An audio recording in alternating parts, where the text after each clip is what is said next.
When Abby and her friend Evan figure out how to astrally project out of their bedrooms, they head straight for the one place everyone assumes is the ultimate finish line.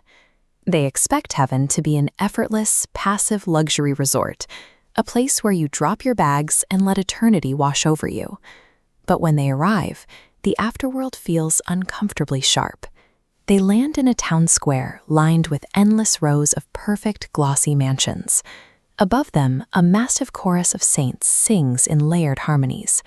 It looks like a luxury catalog, but the colors are too bright, and the singing feels heavy and suffocating. Before they can even process the shock, Abby's parents appear and initiate an emergency protocol. They order Abby and Evan to close their eyes, still their minds, and completely shut down their beliefs and creative willpower. Stripping away those mental expectations makes the mansions and the chorus vanish instantly, leaving them in a vast, bare room. Her parents explain that they are in Devachan, an outer training realm of the afterlife. Devachan operates on a strict mechanical rule. It is a hyper-responsive environment where every stray thought, memory, and suppressed feeling instantly materializes into physical reality. The danger of this rule becomes clear when Abby feels a sudden wave of guilt about her past mistakes. That raw emotion triggers spontaneous combustion, engulfing her in roaring white gold and violet flames. Her own unmanaged shame has literally set her on fire. Devachan functions as a high-stakes training ground.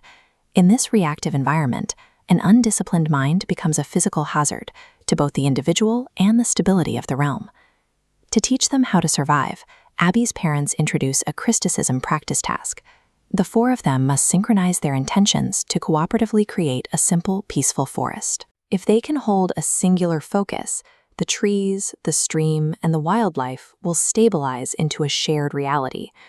However, the habits of Earth travel with the soul.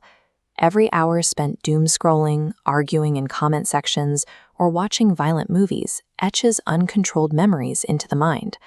In a realm where thoughts are the building blocks of matter, this mental pollution constantly disrupts the creative process. We see this chaos play out almost immediately. As they try to build the quiet forest, Abby's fragmented attention causes a mud-spitting truck to roar through the clearing. Storm clouds roll in. A glittering pastel unicorn crashes through the trees. Their polluted memories are hijacking the environment. This diagram shows the mechanism behind that failure. Unseen forces known as tempters use Earth's chaotic media to reprogram the human mind. You can see these jagged red shapes bombarding and distorting the smooth, synchronized waveform. They feed the soul noise to ensure it remains too cluttered to ever align with the Creator's vision. Notice how those shapes completely encircle that single glowing node, cutting it off from the harmonious wave. When souls fail to block these intrusive thoughts, they are isolated for the safety of the realm. They get locked into a spinning loop, endlessly replaying their own violent or tragic fantasies until they regain control. Mastering mental focus against these external tempters is the only way to avoid solitary confinement within the loops of your own illusions. Every time Abby summons a truck or storm, she burns through raw divine energy. This life force doesn't just disappear when the hallucination fades, it stays trapped within those chaotic creations. This creates an energetic deficit that must eventually be settled. This is the energy savings account. Every time a person misuses life force through anger or destructive habits, they accumulate debt.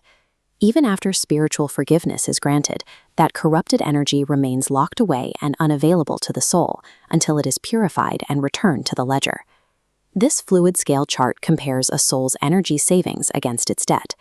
To move past the training levels and enter heaven, the savings column must cross that 50% threshold line. A soul is only eligible for advancement when its purified savings finally outweigh its outstanding debts. Once the savings outweigh the debt, the diagram expands into a professional hierarchy of jobs in heaven. The Creator expects every soul to eventually hold a functional role. These positions are strictly merited, allowing solvent souls to actively work off whatever remaining debt they still carry. Securing one of these roles requires passing an intensive testing process. Ascended Masters evaluate a soul's mastery of the 9 powers of the Holy Spirit, including intuition, discernment, and absolute emotional control. If a random memory or a burst of frustration interrupts the session, the soul is disqualified and sent back for further training. Eternal paradise is a state of energetic solvency. It is a rank that must be earned through rigorous, uncompromising self-discipline. The ultimate endgame for any soul involves standing in the Creator's presence. This means entering a field of light millions of times more intense than the core of a star. Approaching that light carries extreme physical risks. If a soul attempts to get close while still harboring grudges, hidden addictions, or unpurified darkness, the raw radiance will literally dissolve them. To survive the light, a soul must be entirely filled with pure, holy fire. When the internal energy matches the frequency of the radiance, the presence of the Creator empowers the soul, supercharging its creative abilities and sense of purpose. This reality transforms our understanding of life on Earth. Physical existence provides a unique buffer for the soul. Here, the consequences of our thoughts are slowed by matter, creating a safe arena to practice mental discipline before the stakes go cosmic. Every everyday choice, stopping a doom scroll, choosing peace over rage, or controlling a reaction, directly builds the cosmic bank account. These moments of self-mastery prepare the mind for the hypersensitive environment of Devachan. You are a mystic warrior. Your daily habits are coding the eternal superpowers you will carry into the next realm. By mastering your focus today, you ensure that when you finally arrive, you are ready to contribute to a massive, beautiful cosmic group project.